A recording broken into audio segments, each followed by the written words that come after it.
കേരളത്തിലെ ഏറ്റവും അധികം ഗതാഗത നിയമലംഘനങ്ങൾ രജിസ്റ്റർ ചെയ്യുന്നത് തിരുവനന്തപുരം ജില്ലയിലാണത്രേ.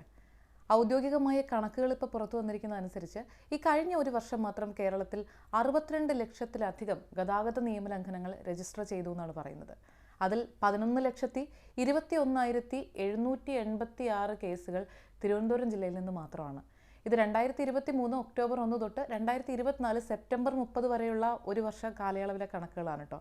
അപ്പോൾ ഈ ഒരു പീരീഡിൽ കേരളത്തിൽ നിന്ന് 123 കോടി രൂപയാണത്രേ ഗതാഗത നിയമലംഘനങ്ങൾക്ക് പിഴയായിട്ട് ഗവൺമെൻറ് ഈടാക്കിയിട്ടുള്ളത്. ഈ കണക്കുകളൊക്കെ കേൾക്കുമ്പോൾ സ്വാഭാവികമായും നമുക്കൊക്കെ ഒരു അമ്പരപ്പ് തോന്നാം.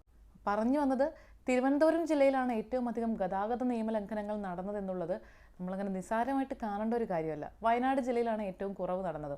ഒരുപക്ഷെ ഇതിന് ഒരു പ്രധാനപ്പെട്ട കാരണം താരതമ്യേന ജനസാന്ദ്രത കൂടിയൊരു മേഖലയും തലസ്ഥാന നഗരിയുടേതായൊരു തിരക്കും ജനക്കൂട്ടവും വാഹനപ്പെരുപ്പവും ഒക്കെ ഉള്ളത് ഒരു കാരണമായേക്കാം. എന്നാലും ഗതാഗത നിയമങ്ങൾ പാലിക്കുന്നതിൽ അല്പം കൂടി നമ്മൾ ജാഗ്രത പുലർത്തണമെന്ന് തന്നെയാണ് ഈ കണക്കുകൾ സൂചിപ്പിക്കുന്നത്.